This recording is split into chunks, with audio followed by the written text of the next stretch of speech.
Hello students, class 11 accountancy हम पढ़ रहे हैं basic terms of accounting. Session first में हमने कुछ टर्म्स पढ़ी, business transaction, entity, account, capital and drawing. इस सेशन में हम पढ़ रहे हैं एसेट्स। एसेट्स को हिंदी में कहते हैं संपत्तियां।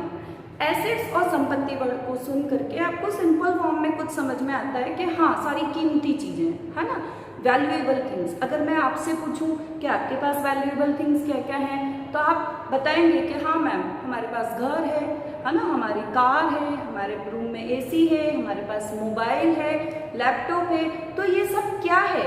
वैल्यूएबल, कीमती चीजें हैं जिन्हें हमने परचेज किया है, तो ऑनरशिप हमारी है, और एक लॉन्ग टाइम पीरियड यूज करने के लिए परचेज किया है ताकि हम इनका बेनिफिट फ्यूचर में भी उठा सकें। हमने इन्हें रीसेल करने के लिए परचेज नहीं किया है। सेम इसी तरीके से बिजनेस में भी वो सारी valuable things and properties assets कही जाएगी जो लॉन्ग टाइम पीरियड यूज करने के पर्पज से परचेज की गई है, और ताकि फ्यूचर में जो है उसका बेनिफिट मिलता रहे, जिससे उन्हें यूज करने से, किन्हें, एसेट्स को यूज करने से बिजनेस अपने प्रॉफिट को इंक्रीज करने की कैपेसिटी को बढ़ा सके। ओके, तो वो बिजनेस में वो सारी कीमती चीजें, वैल्यूएबल थिंग्स, प्रॉपर्टी, एसेट्स कहलाती है जिनकी ऑनरशिप बिजनेस के पास है और जो बिजनेस को प्रॉफिट अर्न करने में हेल्प करती है। Example: land, building, machinery, plant, furniture, goodwill, patent, copyright, trademark, debtors, stock, bill receivable, these all are assets. Okay, now classification of assets. Assets को काउंटिंग पर्पज से टू टाइप्स में classify किया गया है, non current assets and current assets.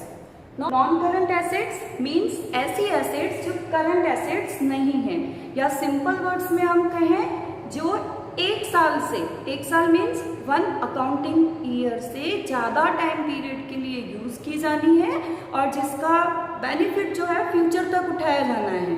Okay, these are non current assets. Non current assets को classify किया गया है fix assets, non current investment, deferred tax assets, long term loan and advances, other non current assets.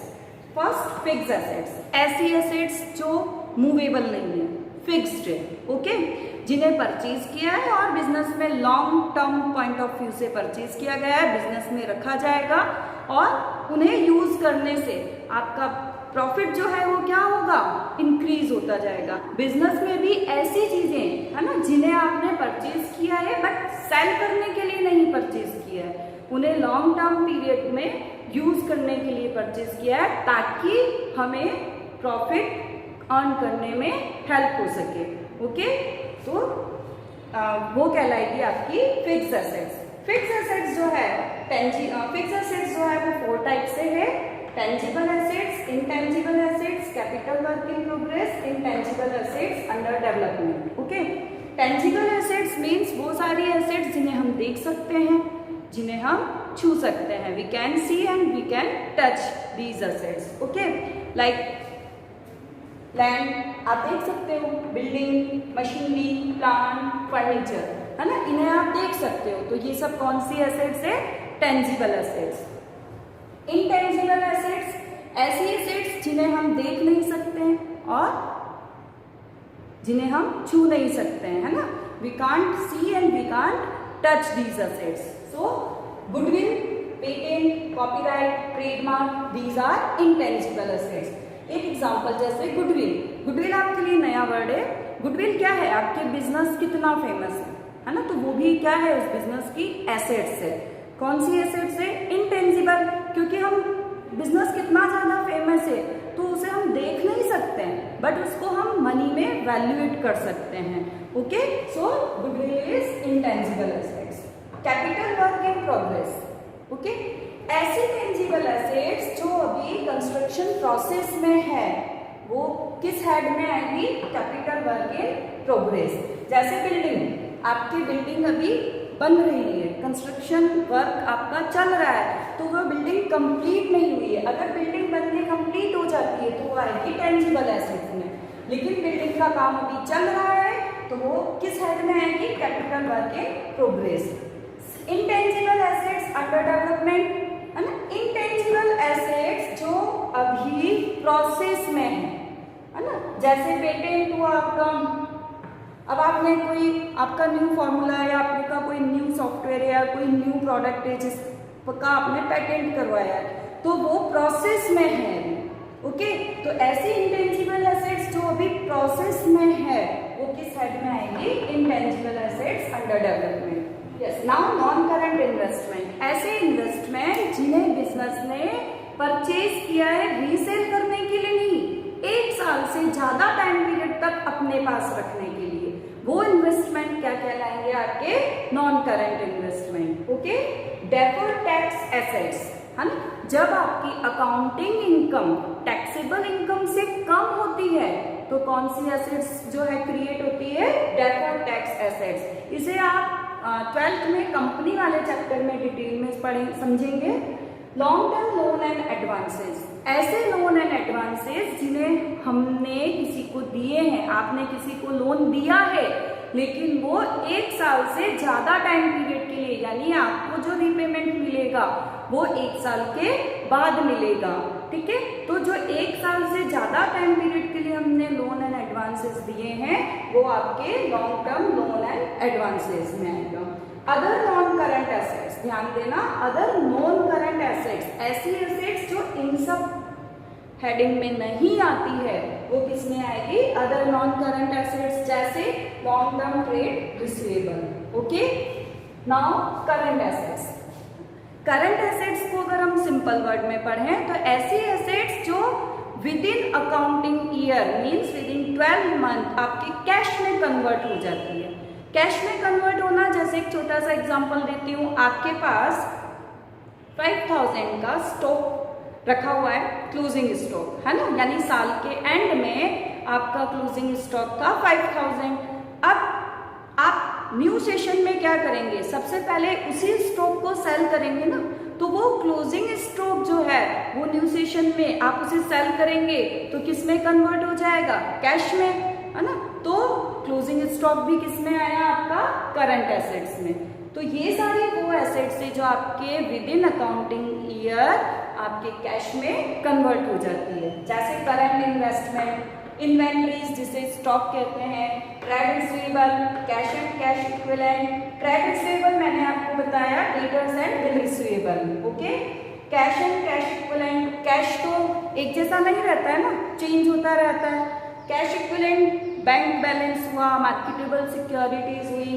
Then short term loan and advances, हमने ऐसे loan and advances दिए हैं जिनका हमें रिकवरी 1 ईयर में हो जाएगी। ओके, अदर करंट एसेट्स, ऐसी एसेट्स जो आपके इन हेडिंग में नहीं आती, जैसे prepaid expenses, accrued income, advance tax. Okay, yes, now next term is liabilities.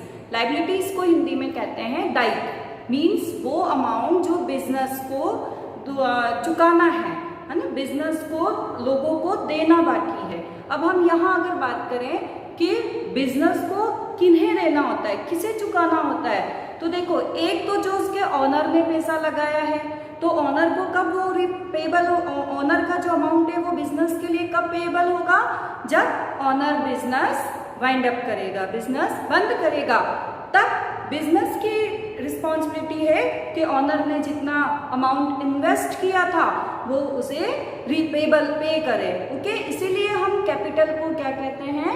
Liability for business. Okay, तो जो ऑनर को अमाउंट देना होता है वो होती है इंटरनल लायबिलिटी, और ऑनर के अलावा जो भी आउटसाइडर्स है, अदर पार्टीज है, उन्हें जो अमाउंट पे करना होता है वो पेबल अमाउंट बिजनेस के लिए क्या होती है? External liability. Okay, so liability means amount owed payable by the business, business के लिए जो अमाउंट पेबल है वो बिजनेस की लायबिलिटी है।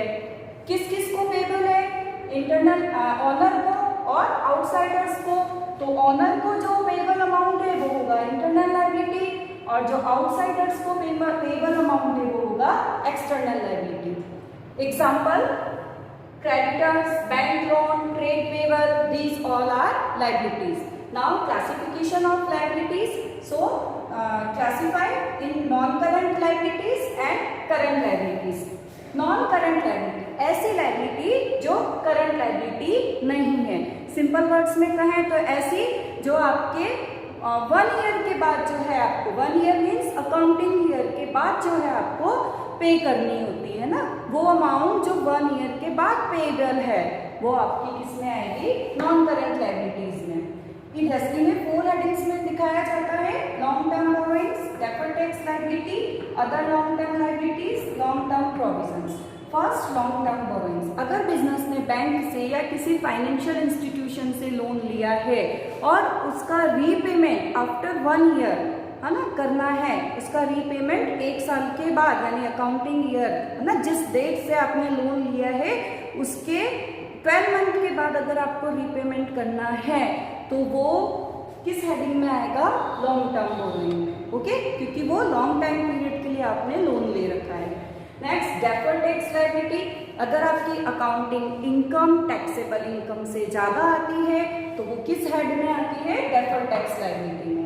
अदर लॉन्ग टर्म लायबिलिटीज, ऐसी लायबिलिटीज जो इन हेड्स में नहीं है ना, जैसे लॉन्ग टर्म ट्रेड पेबल, ऐसे ट्रेड पेबल जो 1 ईयर के बाद पेबल है वो किस में आएंगे, लॉन्ग टर्म लायबिलिटीज में। नाउ लॉन्ग टर्म प्रोविजंस, ऐसे प्रोविजंस जिनके अगेंस्ट क्लेम का पेमेंट करने की पॉसिबिलिटी 1 ईयर में नहीं है, 1 ईयर के बाद में होगी है ना, तो वो प्रोविजंस जो हमने बना रखे हैं वो प्रोविजंस किस में आएंगे, लॉन्ग टर्म प्रोविजंस में, जैसे provision for employees benefit. Okay, now current liability. Current liability वो अमाउंट जो 1 ईयर में पेबल है।